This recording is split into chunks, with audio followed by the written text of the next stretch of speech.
So today we are doing a live hangout on air with Dan Collinson, and he is, I'm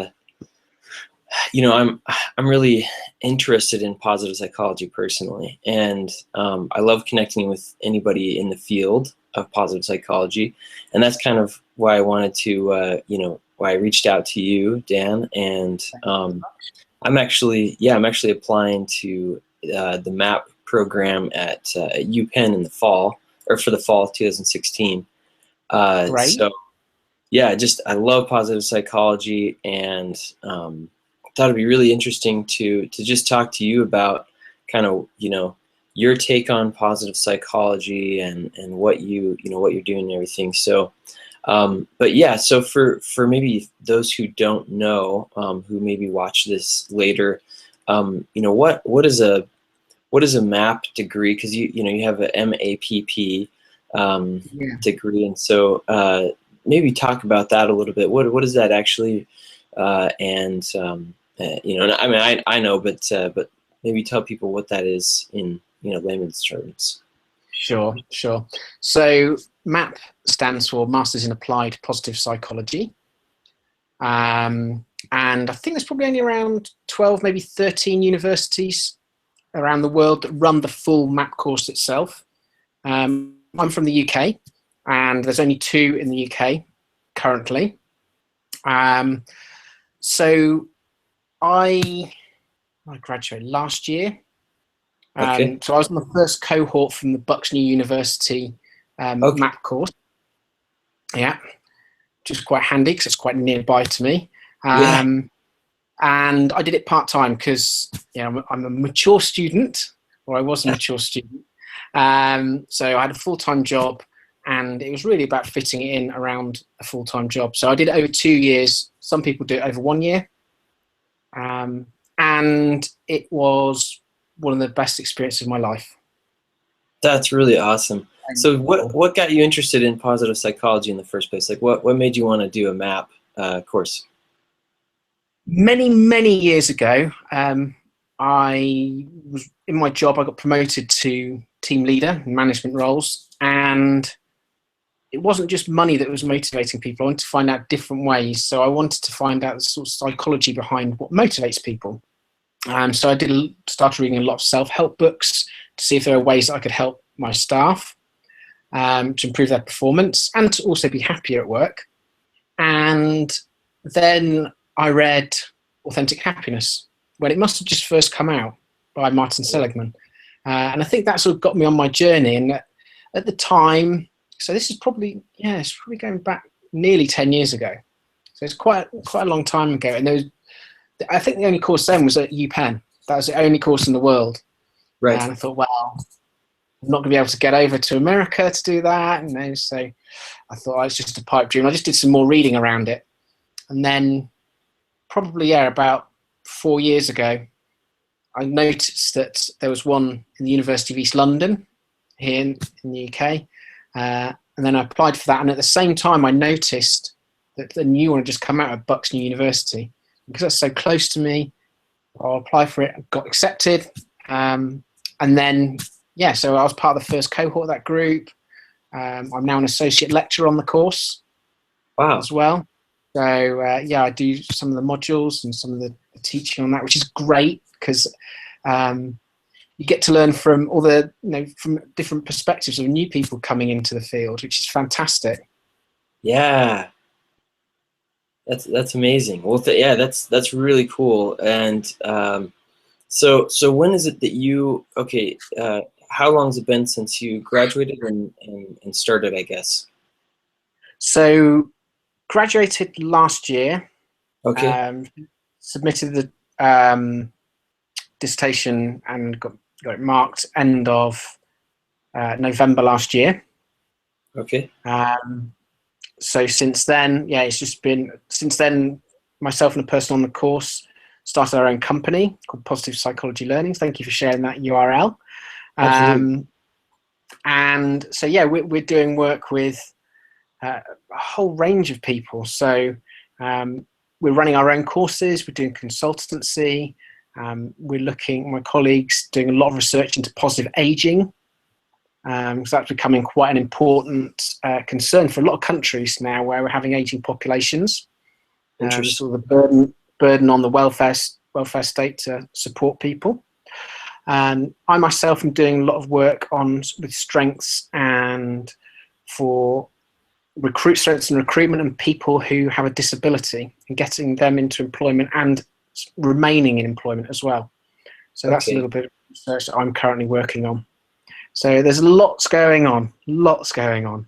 Oh, I'm sure. Yeah. So your the positive psychology learning website, that it's really cool, by the way. So you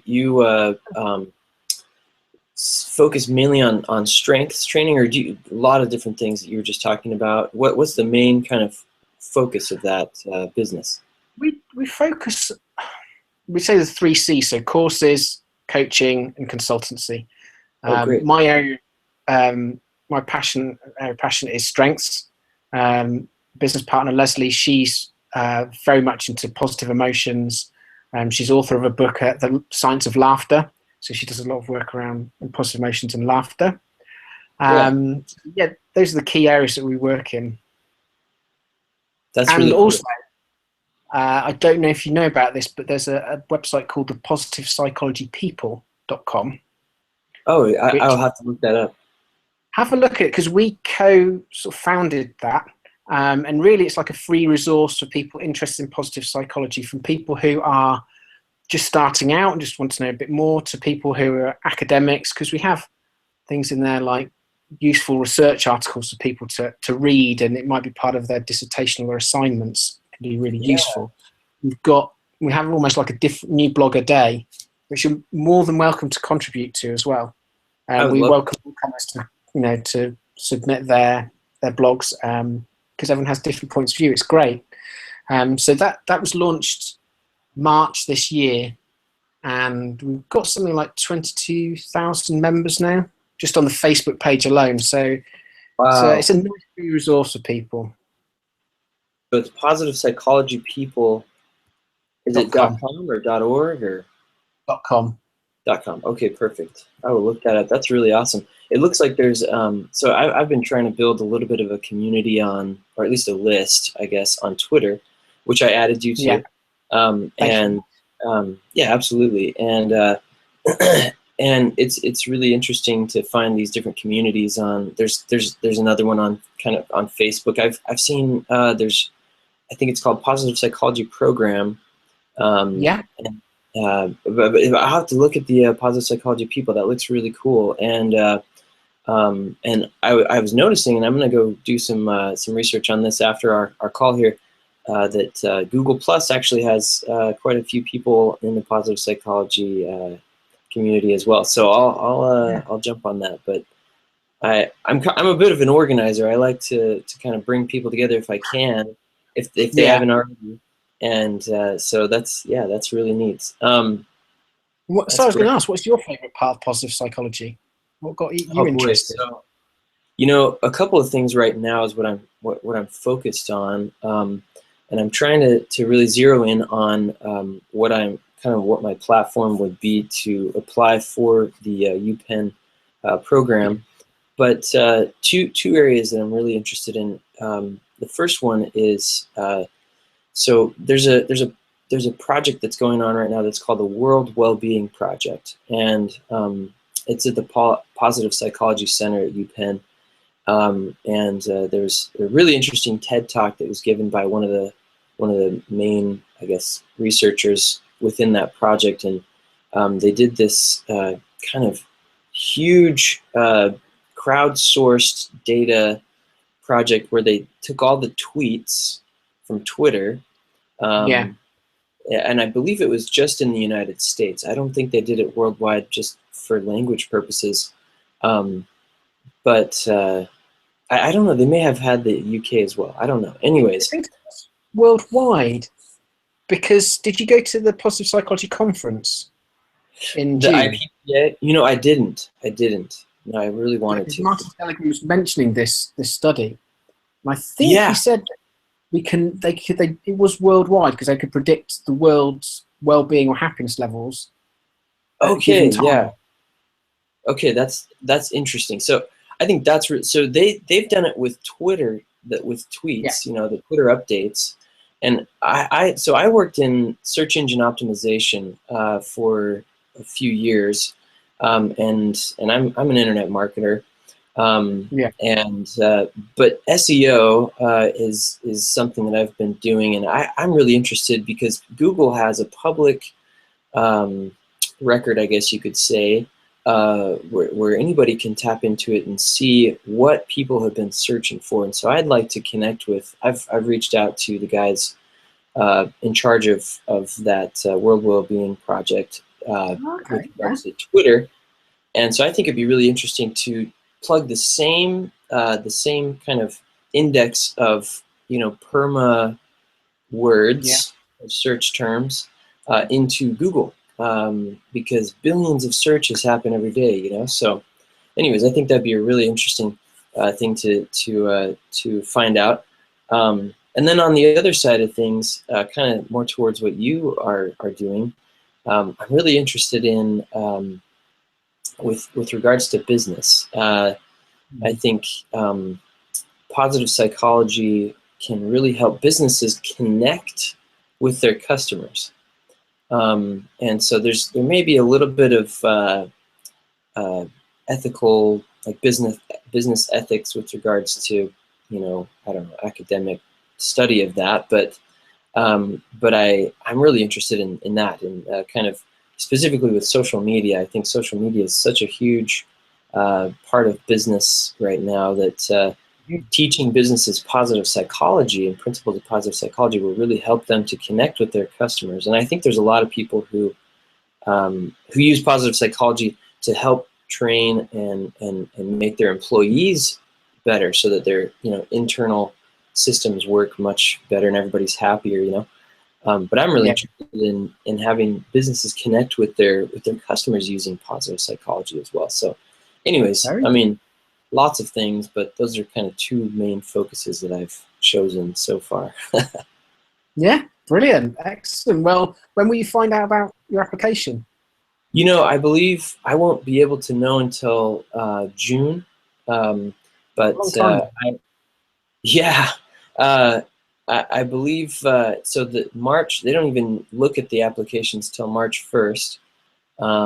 But I just went out to Philadelphia last week, and met with some of the admissions people, and then I actually was lucky enough to meet Marty Seligman and James Pawelski and a couple other really cool people. They're really great people. So, so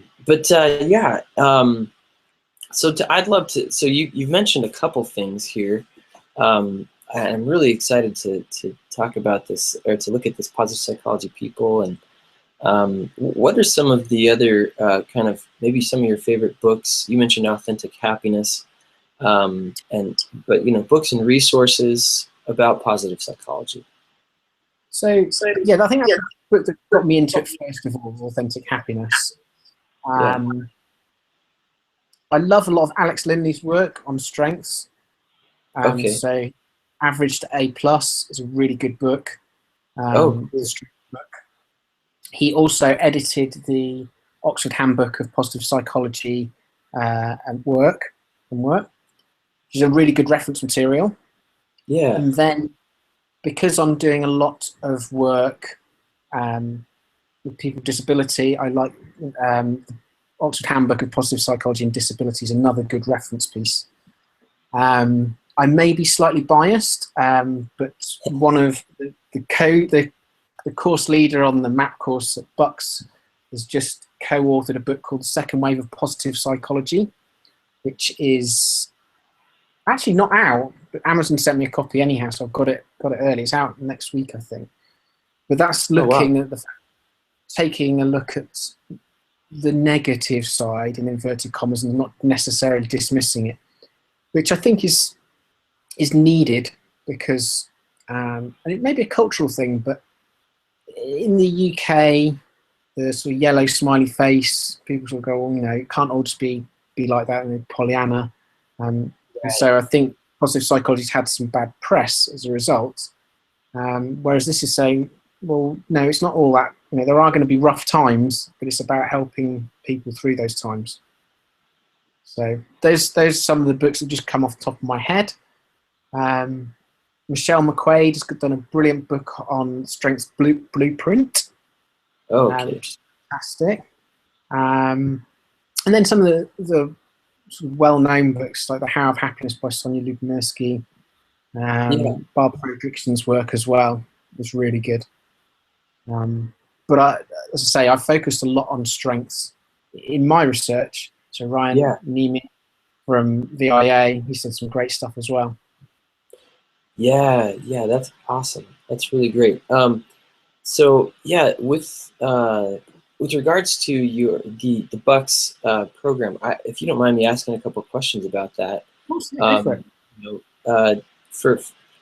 I'm interested in positive psychology, even regardless if I get into the UPenn MAPP program, I'm going to do one somewhere, and so I mean, I really hope I do get into UPenn, but I've looked at a couple other places too, and Bucks is one that I've glanced over as well. It is a little bit further away. How about they do distance learning now? This year they've launched a distance learning one. Oh no way. And yeah, I'm not on commission or anything, but they've had people not just from the UK applying and doing distance learning. They've had people from Europe and I think even the Middle East. So that is an option available to you if you don't get into. That's interesting. Yeah, I mean, I don't know if from your take, would you say? I mean, so for you, it was you mentioned that it was really close by, so that was very convenient for you. Yeah. And, what are some of maybe the strengths of the Bucks program? And maybe this is a totally different interview, but yeah, what are some of the things that you maybe kind of give me a quick painting of a picture of the map there at Bucks. Yeah. As a student, you teach there, right? You teach now. Good. Sorry? Oh, you said you teach now. You're part of the. Yeah. So yeah, I teach on the course every so often. Yeah, so that's good. Okay. But when I was a student, what I really liked about it is that the class sizes aren't huge, so you still get that.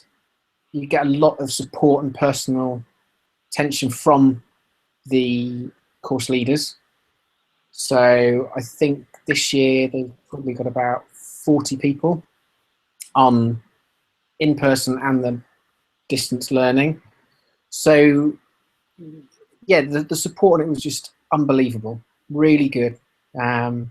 Even now, even before I started doing lecturing work, after I finished the degree, there was still a lot of support from the tutors, which is really good, especially when you're juggling say work and study at the same time. To have that support and understanding was really important to me. The subject matter was really, really interesting. There was a heavy emphasis on it being applied. So it wouldn't necessarily be them standing and talking at us for 7 hours, because the way it works is you have one weekend a month of lectures. So you do one module on Saturday, another one on Sunday, once a month. And so yeah, it's more applying, which is really good, because I think that's the way to to master the subject. Absolutely. That was really, really good. Yeah. That's cool. Thank you for sharing that with me. I appreciate that. Yeah. I may, tweet you other questions or something there. Send you an email. Yeah, of course. Yeah, no problem. So, great. And so what? So two more questions here that I have for you. One is, what is kind of, I don't know, what would be your kind of long-term vision for your own kind of goals within positive psychology, you know, if you could see something happen in your lifetime with what you're working on, what would that be? For me personally, it's probably in the business arena. I always think that we spend most of our adult lives at work, so let's make it an enjoyable experience and something that is fulfilling for us. And to take it a step further, I think that people with disabilities have a lot to offer, and they are very capable, but sometimes they don't get the opportunity. So helping them, certainly with their strengths, and helping organisations to understand strengths and what, you know, people they should be looking for and the strengths they're looking for, I think that'd be really what's the word? Meaningful and fulfilling for me to be able to do something along those lines. So I'd do some further research, maybe PhD, I don't know. But that's the area I'd like to focus on. That's really excellent. I think it says a lot about the goodness of your heart. Thank you. So, last question here for you is, so in Marty Seligman's book, Flourish, I think it's kind of like I don't know if it's like the next version, or I mean, I think it's similar to Authentic Happiness, but he talks about kind of a moonshot goal for the field of positive psychology, and that's this, he calls it PERMA 51, but it's kind of this idea of you want 51% of the world's population to be flourishing, measurably flourishing by 2051. What do you like? What do you think about this this goal? Do you think it's possible? And you know, if so, how do you think that would be possible? I think it is possible, and it's just such a brilliant idea and goal to aim for. I think it needs to be more marketing about positive psychology. And I know that sounds strange to say marketing about science and quite an academic arena, but I think the more people know about positive psychology, the more people will accept it and embrace it. Quite often, if we go into meetings and things like that, we sort of say, you know, has anyone heard of positive psychology? It's like, no. Or they think it's positive thinking. And we sort of spend the first 30 minutes to an hour almost going through what it is. So it needs to have some sort of, I don't know, PR or marketing that people get it straight away and really go, oh yeah, I know what that is, yeah. So I think, yes, something, and I don't know who does it, how it does it, or if there's some fantastic new study that comes out that gets into the media. But I think that's what's needed to help achieve that goal, as well as the people who are passionate about the subject who are carrying out further research as well. Interesting. Yeah, I'm really interested in that goal. I mean, I'd like to be a part of that, and I think you already are. Yeah. Yeah. If you're about it and doing stuff and reading things, then you're part of that. Because I'm sure you're telling other people. Yeah, I love it. I really do love it, and I kind of got hooked a couple years ago. I mean, I studied psychology in my undergrad, but yeah, I mean, I kind of just got into the marketing world, and then a few years ago is when I really started to get interested in positive psychology, and now I'm kind of changing courses. But yeah, I appreciate your time, Dan, and no, thank you. Yeah, I really do, and I'll keep following the things you're working on, and maybe I'll keep you in the loop if you're interested in how things go. Please do, Andy. Yeah, and if you want to write any blogs, just give me a shout. I'll be more than happy to publish those. Yeah, maybe we could have a follow-up interview a couple of months' time or something. Yeah, that'd be great. You know, I'll shoot you I guess I have your email now, so I'll shoot you a little email maybe with a blog or something, and you can see whether or not you want to publish that. Yeah, great. No, that would be brilliant. Okay, perfect. Hey, thank you so much for your time, and you have a great rest of your day. Thanks, Andy. You too. Take care. You well. Take care.